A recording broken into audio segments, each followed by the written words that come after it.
They thought pointing a gun at a kid would scare his family. But the moment boots hit the ground and uniforms filled the street, the ones trembling were the ones holding the trigger. The late afternoon sun hung lazily over Maple Ridge Estates, casting long golden streaks across the rows of identical houses and manicured lawns. It was a quiet Sunday, the kind of day meant for rest, not rage. Birds chirped, sprinklers hissed, and fathers washed their cars, while children rode their bikes in lazy circles. It was the kind of peace that made you forget how quickly life could change. Isaiah Carter had just settled into the porch chair of his two-story brick home, a mug of coffee cooling beside him. He liked these moments, the stillness, the familiar hum of the neighborhood. After 20 years of service in the Army, moments like these were sacred. But peace has a way of breaking without warning. From the corner of his eye, Isaiah spotted his 17-year-old son, Malik, turning into their street. Sweat clung to the boy's hoodie, his gym bag slung over one shoulder after basketball practice. He was humming to himself, earbuds in, bouncing the last few steps home. Then it happened. Two men in dark uniforms, the self-appointed HOA security, stepped out from behind a parked SUV and blocked Malik's path. Their black shirts bore the Maple Ridge HOA logo, though Isaiah knew none of them were licensed officers. They were just hired muscle for the Homeowners Association, and they had always walked around as if they were a private police force. "Stop right there!" one barked, voice sharp and commanding. Malik froze mid-step, confused. Is something wrong?" he asked, pulling one earbud out. The taller of the two men narrowed his eyes. "What are you doing here?" "I live here," Malik replied, pointing down the street. 3 houses that way. My dad's on the porch right now." "Don't lie to us," the second guard snapped, hand already hovering near the weapon holstered on his belt. "We've had reports of trespassers." Hands where we can see them, Isaiah's heart kicked hard in his chest. He leaned forward in his chair, not yet moving, not wanting to escalate what might still be a misunderstanding. But then everything shifted in an instant. The taller guard drew his gun. Malik's eyes went wide. He lifted his hands instinctively, gym bag slipping from his shoulder and hitting the pavement with a soft thud. "Get on the ground!" the guard shouted, stepping closer, the barrel of the gun now aimed squarely at Malik's chest. Isaiah was on his feet before he even realized it. "Hey, what are you doing?" he roared, his voice slicing through the calm Sunday air. The guard didn't flinch. "Sir, stay back! This is official HOA business! HOA business?" Isaiah's voice trembled with anger. "That's my son! He lives here." But they ignored him. Malik, still trembling, slowly knelt on the sidewalk, eyes darting toward his father. "Dad," he whispered, his voice breaking. Neighbors began appearing in windows and doorways, peering through curtains, phones raised, but no one daring to step outside. The cul-de-sac, moments ago so peaceful, now felt like a war zone, and Isaiah was no stranger to those. His pulse slowed, his mind switching into the focused calm he'd relied on in combat zones. He scanned the scene, the guard's stance, the distance, the twitch of his trigger finger. Everything screamed recklessness. "Put the gun down," Isaiah said, stepping off his porch with measured steps, palms raised to show he wasn't a threat. "He hasn't done anything." "You're pointing a firearm at a child." "Back away, sir," the taller guard barked again. "We have reason to believe he's trespassing." Isaiah's voice turned into steel. "His name is Malik Carter. He's lived on the street his whole life. You are seconds away from committing a felony." A slow, smug voice drifted from across the street. "They're just doing their job, Isaiah." Isaiah turned his head, and there he was. Graham Whitlock, HOA president, leaning against the railing of his porch with a glass of iced tea in hand.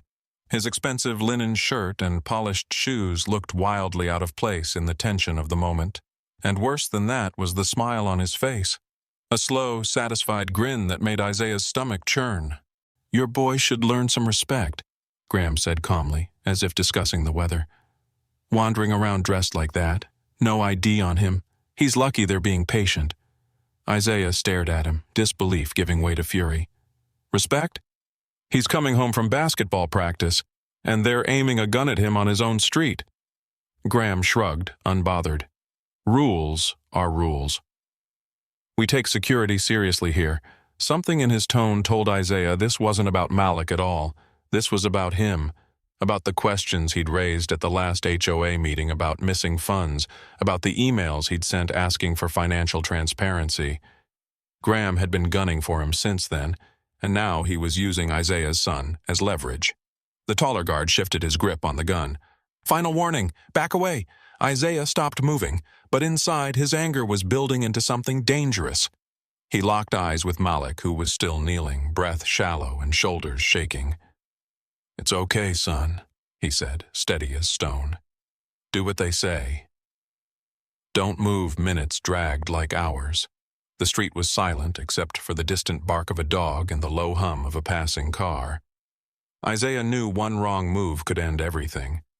He thought of every lesson drilled into him over 2 decades of service, how fear made people stupid, how arrogance made them reckless.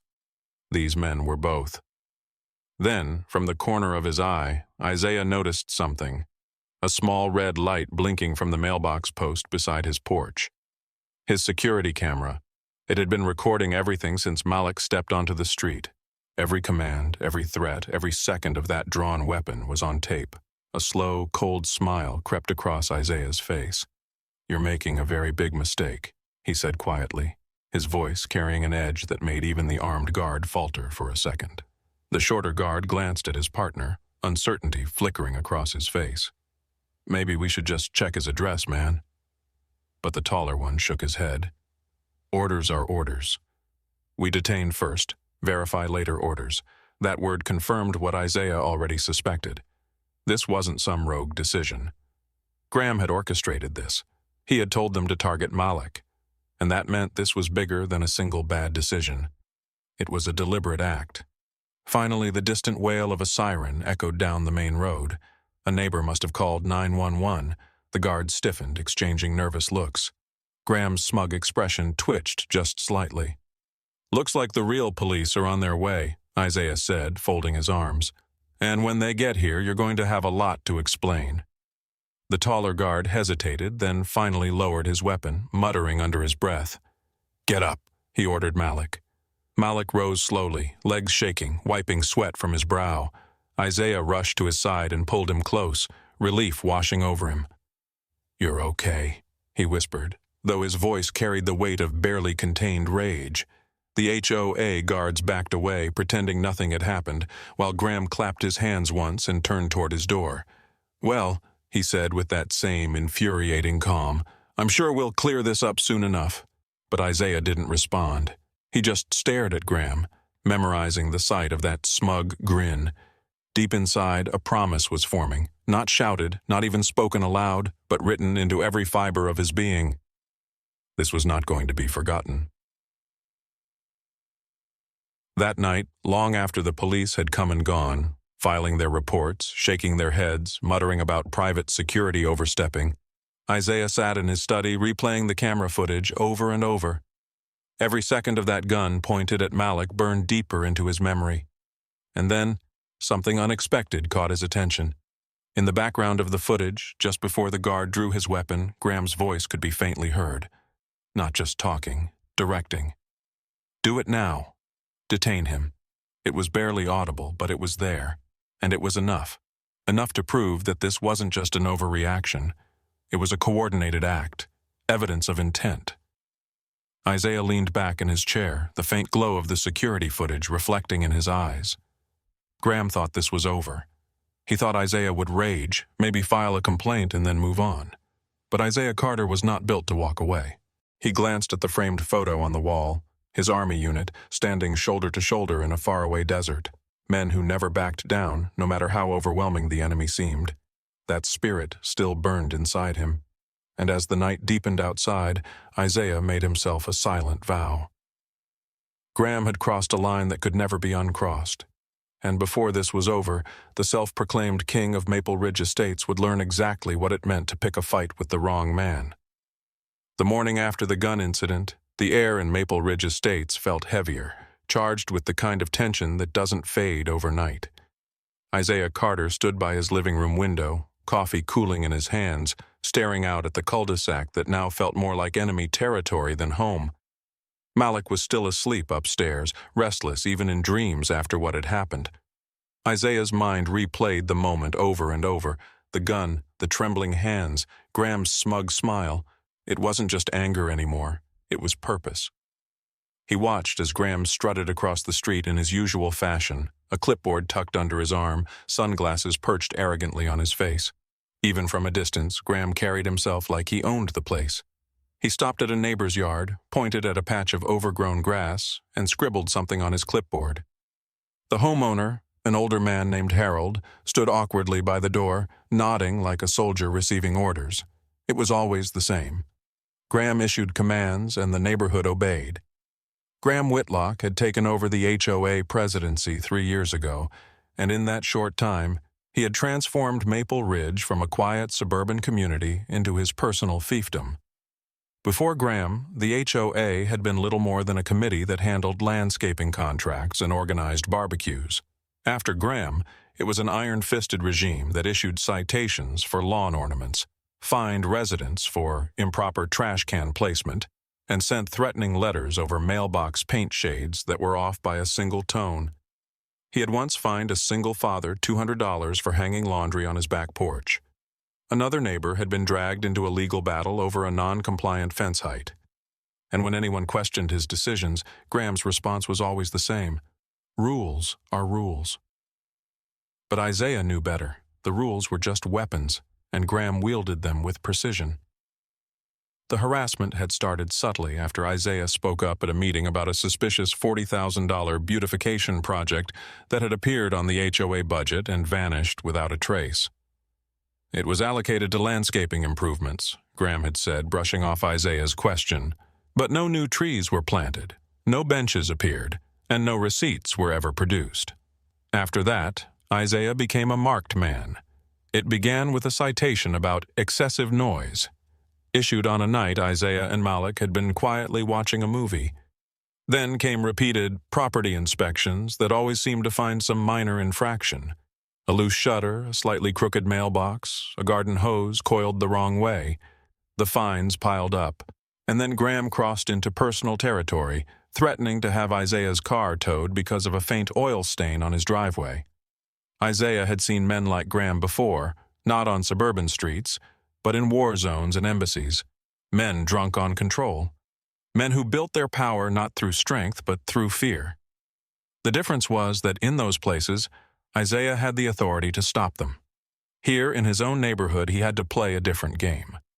Later that afternoon, Isaiah stepped outside to retrieve the mail and nearly tripped over a bright yellow envelope taped to his front door. Another citation. This one claimed his mailbox was not in compliance with community aesthetic standards. Community aesthetic standards, Isaiah muttered under his breath, tearing the letter open. It's a mailbox. Problem, Carter? Isaiah turned to see Graham standing at the edge of his driveway, that ever-present clipboard in hand. His grin was casual, but his tone carried an unmistakable challenge. You taped a violation notice to my door, Isaiah said evenly. Standard procedure, Graham replied. We have to maintain certain standards here. That mailbox is, well, frankly, it's an eyesore, wrong shade of black. You'll need to repaint it by next week. Isaiah stared at the mailbox, the same mailbox that had been there since the house was built. Funny, it's been fine for 10 years. Only started being an eyesore after I asked about that missing 40 grand. Graham's smile tightened. Watch yourself, Carter. Accusations like that could land you in legal trouble. Only if they're false, Isaiah said. For a brief moment, their eyes locked, a silent battle line drawn across the driveway. Graham broke first, his grin returning. We'll see if that army discipline of yours helps you follow the rules, he said, before sauntering off to harass the next house. Isaiah watched him go, his fists clenched at his sides. Graham wanted him angry, wanted him impulsive, because angry men made mistakes. And Isaiah Carter didn't make mistakes. That evening, Isaiah visited his neighbor Harold, the same man Graham had cited earlier for his lawn. Harold answered the door nervously, glancing over his shoulder as though expecting Graham to appear. Evening, Harold, Isaiah said gently. Mind if I ask, how much has Graham fined you this year? Harold sighed. More than I care to admit. 5 citations in 2 months. Grass too long. Garden gnome too close to the sidewalk. My grandson's basketball hoop isn't aesthetically compatible. He even threatened to put a lien on my house if I didn't pay. Isaiah nodded, unsurprised. And you paid? I had to, Harold whispered. I'm on a fixed income.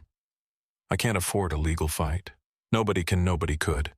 And that was how Graham kept control, through fear of fines, fear of lawsuits, fear of losing their homes. But fear had never been Isaiah's language. Strategy was. He started taking notes.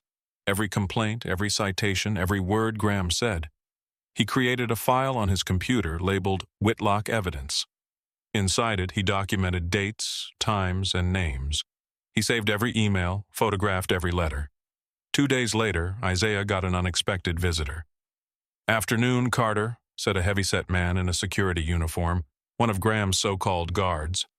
"We've received reports of suspicious activity on your property." Isaiah raised an eyebrow. "Suspicious activity? Like what?"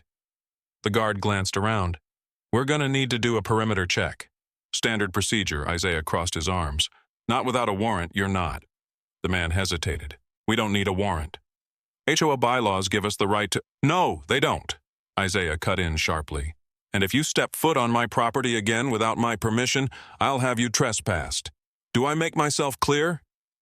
The guard scowled but retreated.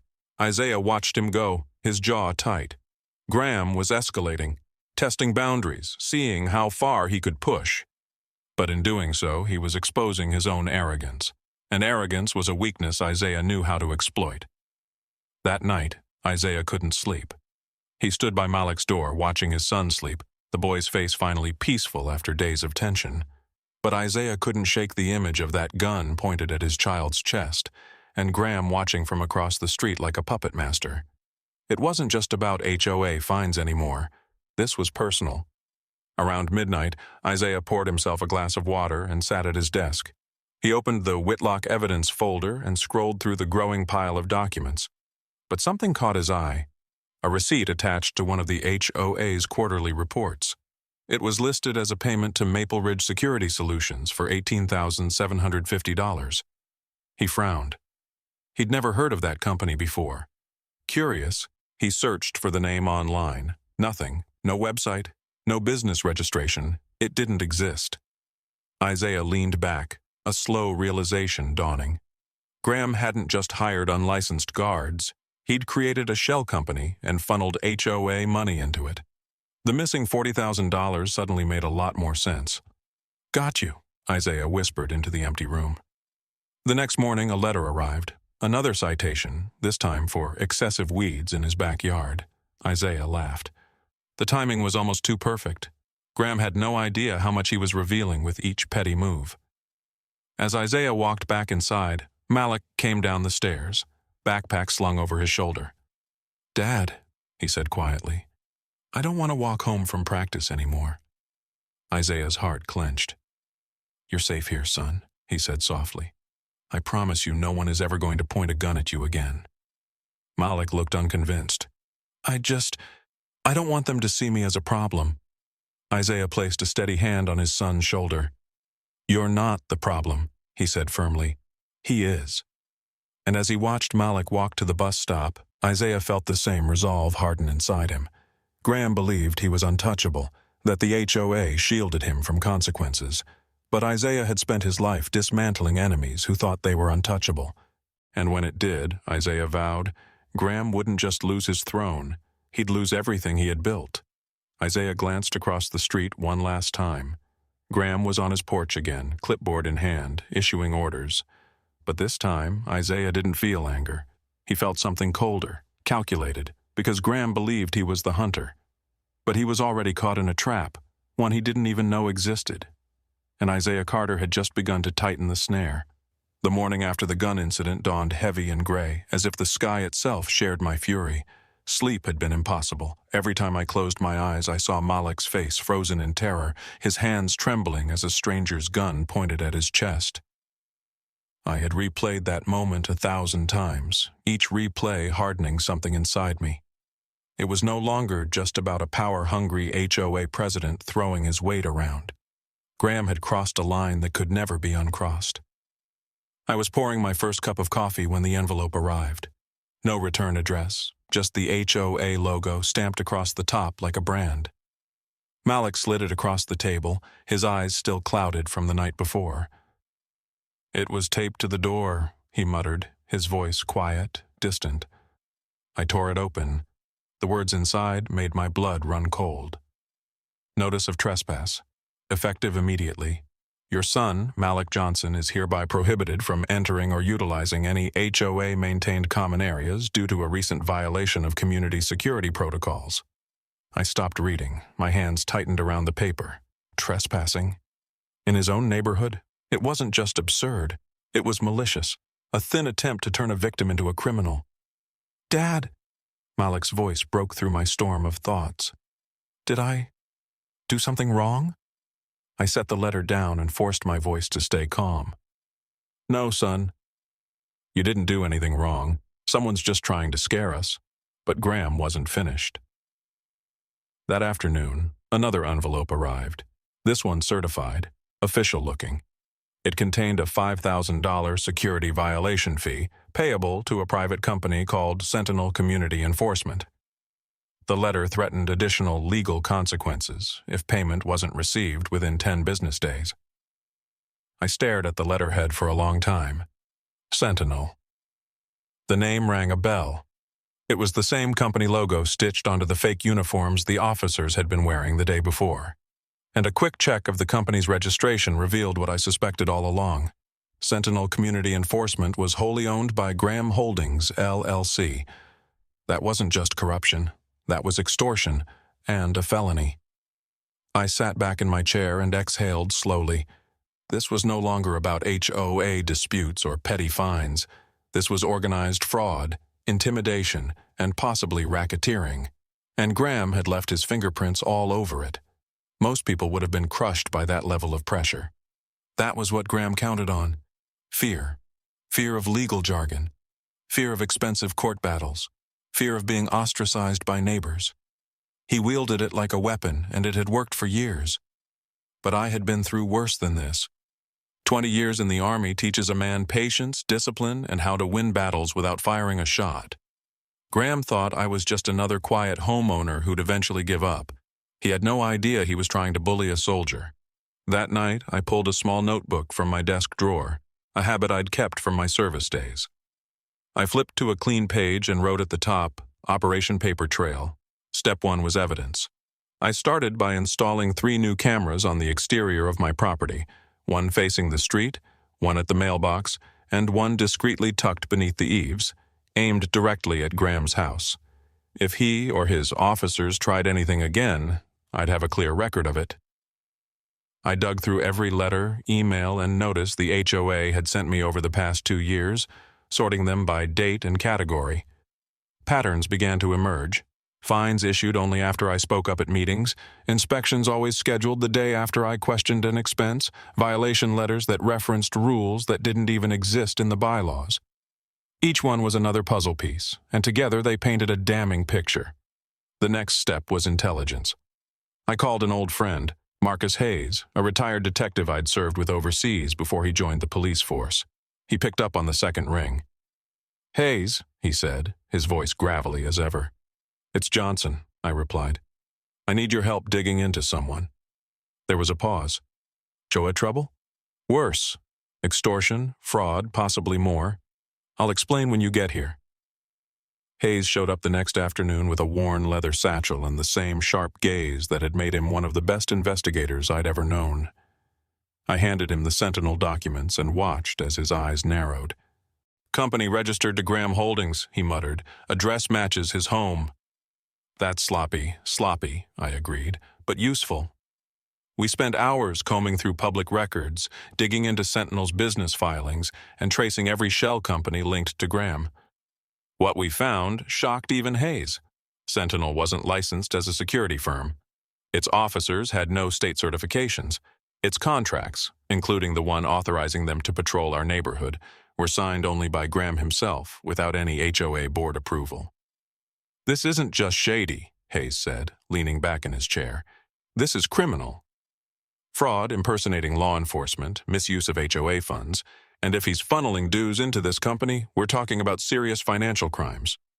I nodded, a slow, deliberate smile forming. Then we've got him.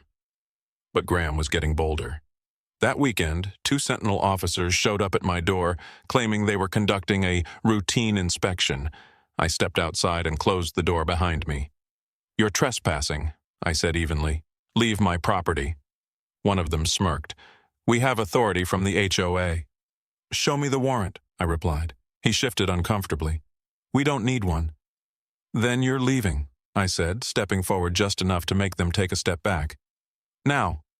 They left, but not before one of them muttered, "You're making a mistake." That night I reviewed the camera footage. Not only had they trespassed, but one of them had slipped a folded note under my doormat. It read, "Drop this fight or things will get worse."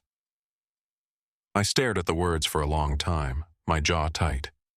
This wasn't about HOA rules anymore. It was intimidation, pure and simple. And Graham was escalating. What he didn't know was that his own arrogance was betraying him. Hayes uncovered invoices showing Sentinel billed the HOA nearly $75,000 in security services over the last year, services that didn't exist. He found permits that had been approved by city officials who no longer worked there.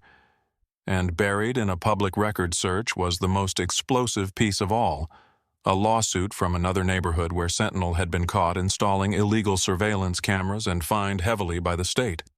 Graham had done this before, and gotten away with it. That was why he was so confident. That was why he thought I'd fold. But this time, he had targeted the wrong man. The turning point came 2 weeks later at the monthly HOA meeting. I walked into the community center with a binder under my arm and a plan in my head. Graham was already there, holding court as usual, surrounded by board members who nodded at his every word. "Ah, Mr. Johnson," he said with mock warmth when he saw me. "I hope you've reconsidered paying that security fee." It would be unfortunate if this matter escalated. I met his gaze and smiled faintly. "Oh, it's going to escalate, just not the way you think." A ripple of unease crossed his face, but he recovered quickly. "Shall we begin?" The meeting droned on with the usual minutiae. Landscaping costs, pool maintenance, parking complaints, until Graham reached the security agenda item. That's when I stood. "I have a few questions about Sentinel community enforcement," I said, projecting my voice so the whole room could hear. Graham stiffened. "This isn't the time, Mr. Johnson." "I think it is," I replied calmly, flipping open my binder. "Because according to state records, Sentinel isn't a licensed security firm.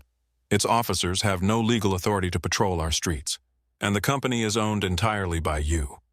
The room erupted in murmurs. Graham's face flushed crimson. "That's a baseless accusation." I laid a stack of printed documents on the table. Public filings, business registration, bank transfers from our HOA account directly into Sentinel's. I've also spoken with a state investigator who confirmed these officers are impersonating law enforcement, a felony. The board members exchanged nervous glances. One of them, a soft-spoken man named Collins, spoke up. "Graham, is this true?"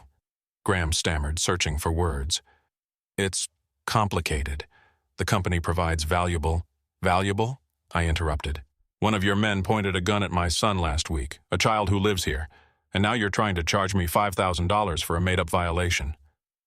The room went silent. No one dared speak. For the first time, I saw something crack behind Graham's eyes, a flicker of fear. He knew I had him cornered, and this was just the beginning. I left the meeting that night with a strange calm settling over me. Graham's empire wasn't invincible. It was fragile, built on lies and arrogance, and now I had the tools to tear it apart. He had escalated from petty harassment to outright criminal behavior. He had endangered my son, fabricated legal threats, and tried to extort money from me. And in doing so, he had given me everything I needed, evidence, motive, and the law itself, to bring his kingdom crashing down. And deep down, I knew this was far from over.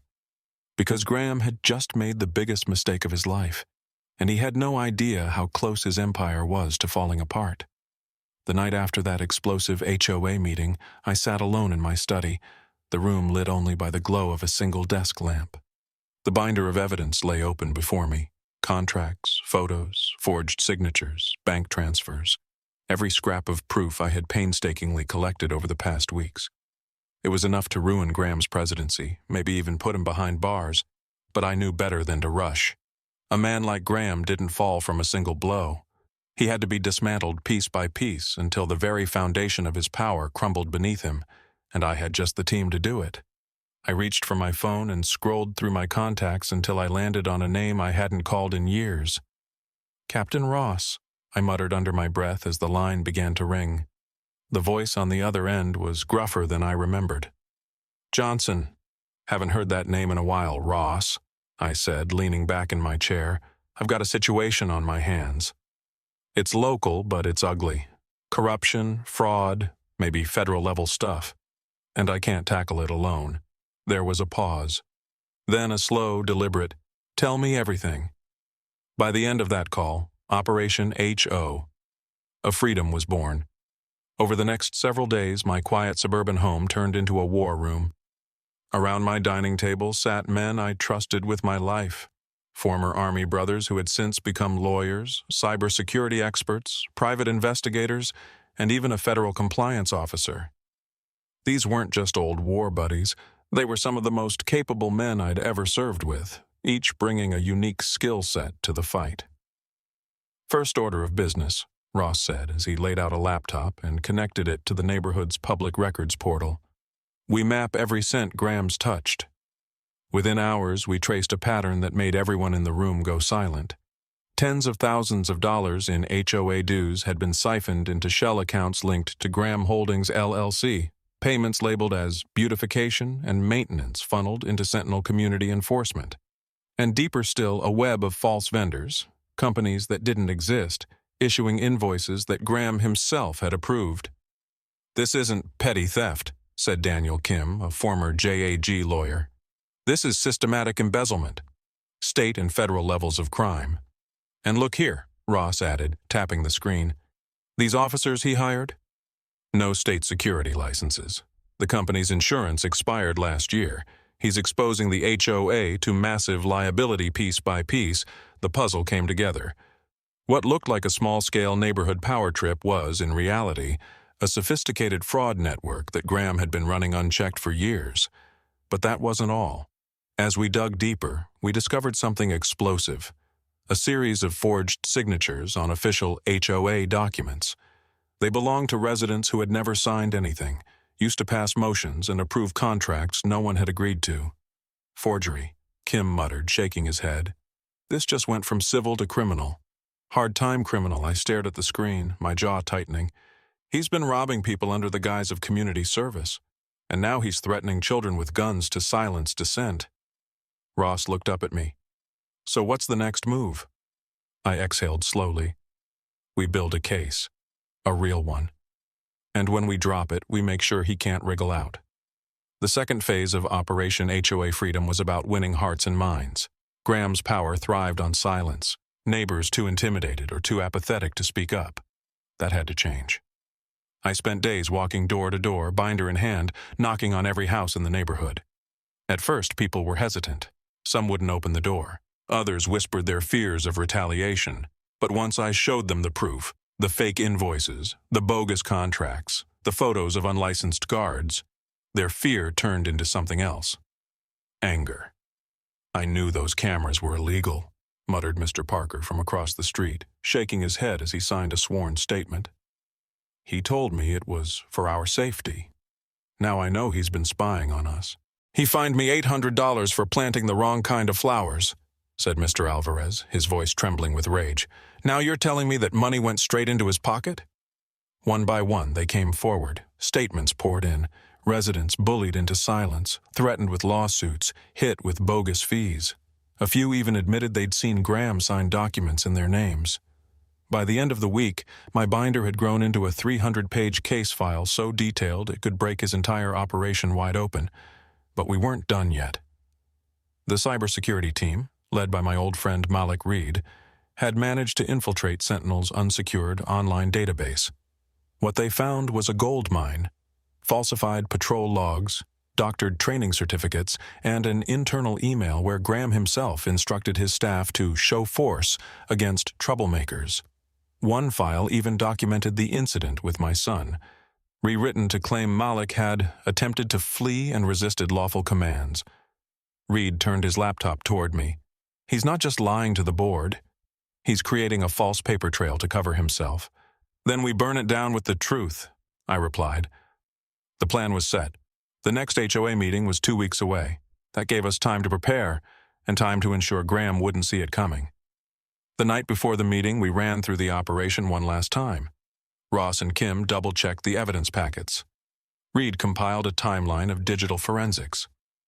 Hayes, the retired detective, had already spoken with a contact at the federal level, and they were very interested. "Tomorrow," Ross said, looking around the table, "we don't just confront him. We dismantle him." I nodded, feeling the weight of what was about to happen. Tomorrow, this ends. The evening of the meeting arrived with a chill in the air. The community center parking lot was more crowded than I'd ever seen it. Cars lined the street, and unfamiliar news vans idled near the entrance. Graham had no idea I had tipped them off. Inside, the room buzzed with low conversations and nervous glances. At the back sat my allies, Ross, Kim, Reed, Hayes, and 3 other members of my old unit. They looked like ordinary residents, but I knew better. Each man was a weapon in his own right, and tonight we were going to war without firing a single shot. Graham swaggered in 15 minutes late, dressed in a tailored blazer and wearing that same smug grin he'd worn the day he watched my son held at gunpoint. He climbed to the podium with the confidence of a man who believed he was untouchable. "Thank you all for coming," he began, his voice smooth and rehearsed. "I know there's been some misinformation circulating recently, but I assure you your HOA board is working tirelessly to keep our community safe and prosperous." I exchanged a glance with Ross. "Safe and prosperous," I whispered. "That's one way to describe embezzlement." Graham droned on about new security measures and budget reallocations, oblivious to the storm brewing behind him.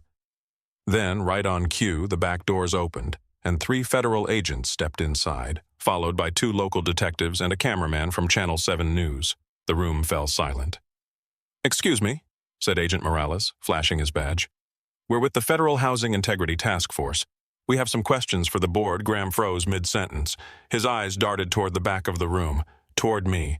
For the first time since I'd known him, his confidence cracked.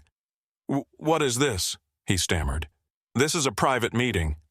"Not anymore," Morales replied, stepping forward.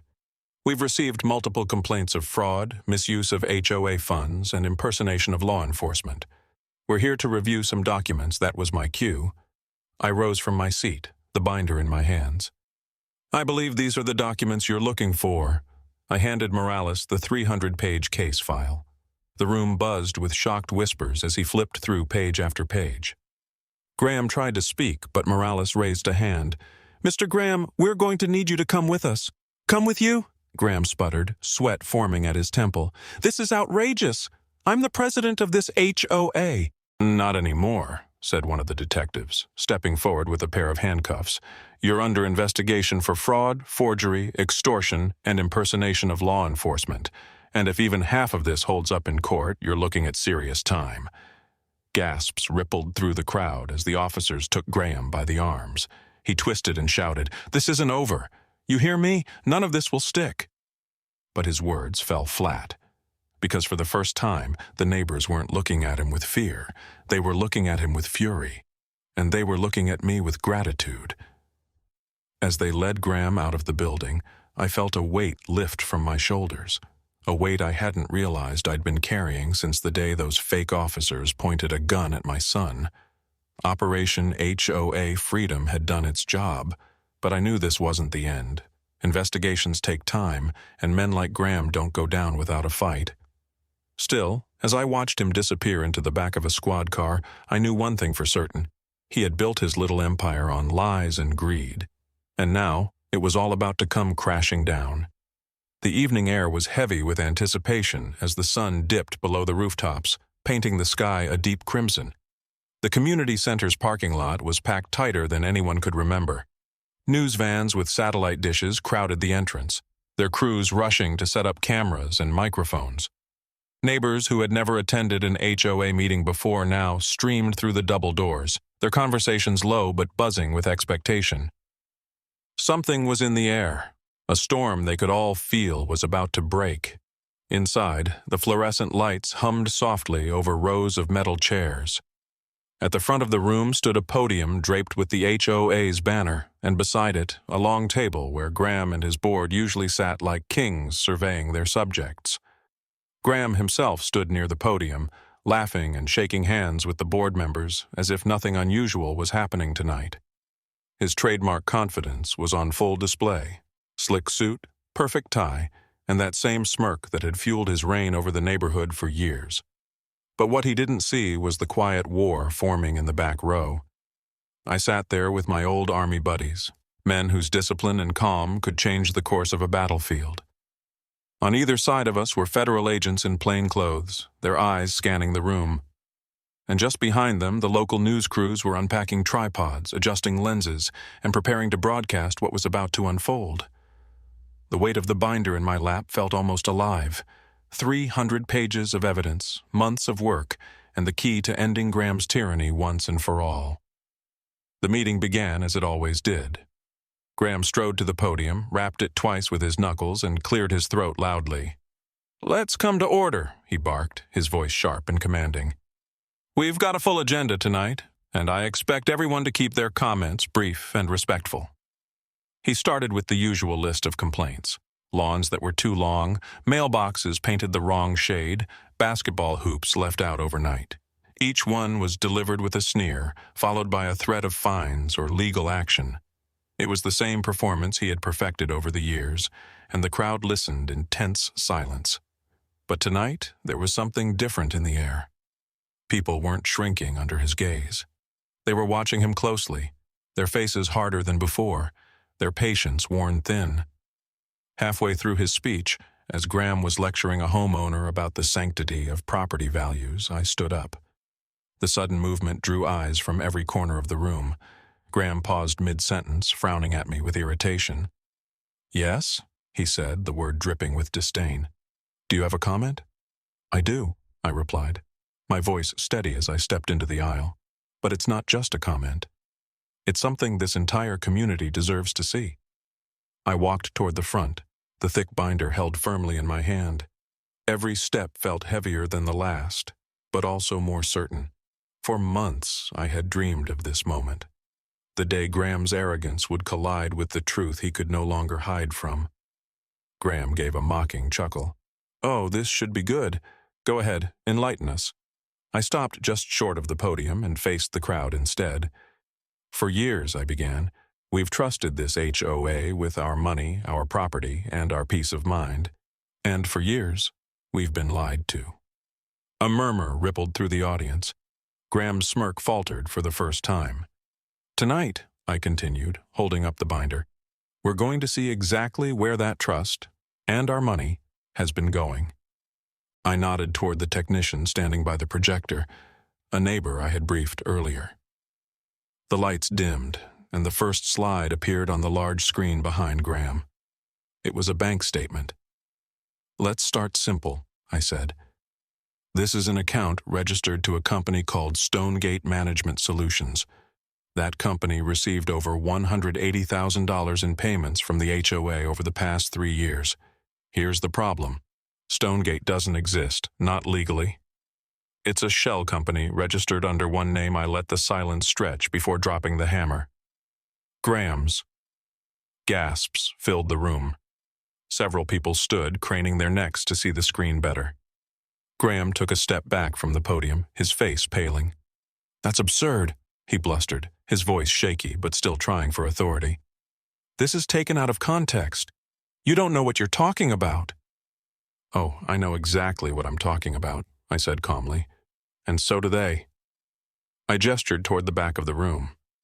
The doors opened and 2 federal agents stepped forward, their badges glinting under the lights. A hush swept over the crowd. Graham's eyes darted toward the exits, but there was nowhere to go. The next slide flickered onto the screen. Security footage from a neighbor's doorbell camera. It showed two of Graham's so-called HOA security officers, both unlicensed, drawing weapons on a teenage boy in broad daylight. My son. The room erupted. People shouted in outrage, some rising from their seats in disbelief. Reporters surged forward, cameras flashing.